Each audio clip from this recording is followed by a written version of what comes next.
Hi, if you like the video, please remember to subscribe. Hi, it's Rob from robandphoto.com with a quick look at the Canon infrared remote. Now, infrared remotes are cool little cheap accessories for your camera, and they're pretty much an essential accessory that you'll want to buy. I just want to quickly talk about why that is. The main reason is that they can give you the opportunity to take sharper photographs. But first of all, you probably want to use one because it enables you to, for example, take group shots and things like that, while you can stand in front of the camera, press the remote and take the picture. And what you have to do is you've got to make sure you put your camera into shutter delay or remote setting. So my 350D is that setting there, and then what you simply do is press the button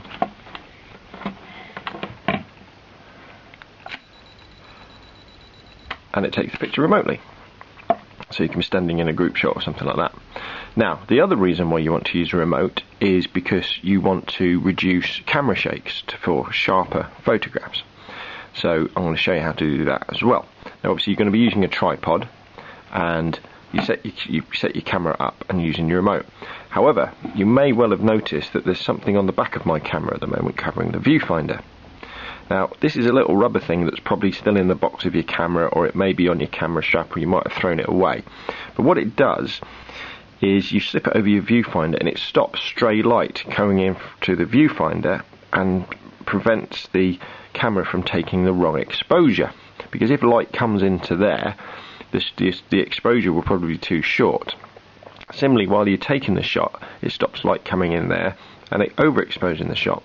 Now, it doesn't really matter unless you're taking long exposures, but it can make a difference. So good practice is always frame your shot, get it all in focus, and then pop your viewfinder cover over. You may well have to take your little rubber eyepiece off first to do it. Some cameras have a little switch to cover it up, and on some cameras it's not necessary at all, so consult your user manual.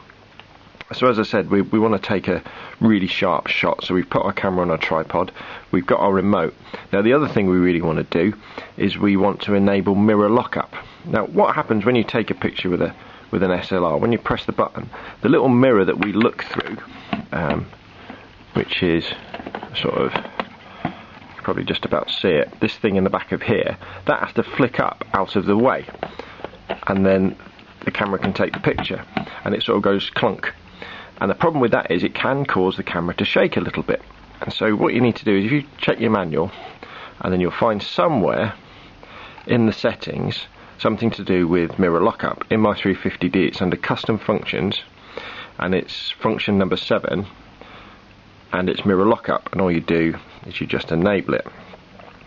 And that means now that when I go to take a picture, and if you listen carefully you'll hear it, you'll hear the mirror lockup, it will delay, and then it will take the picture. So here we go. There's the mirror lockup, there's the shutter.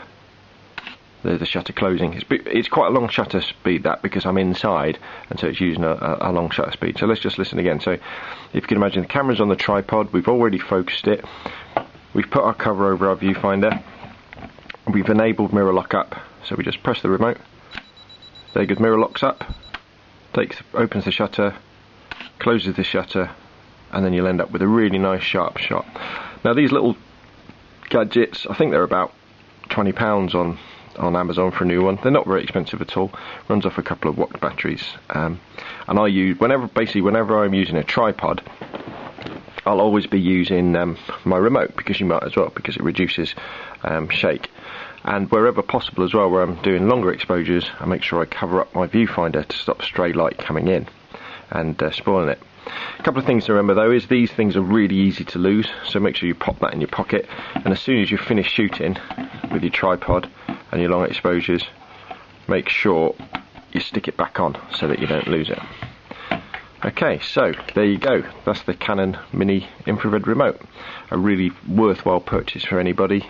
Stick it in your camera bag, it's nice and small, and it will give you a great opportunity to take sharper, cleaner photographs. That's Rob from robandphoto.com. Thanks for watching.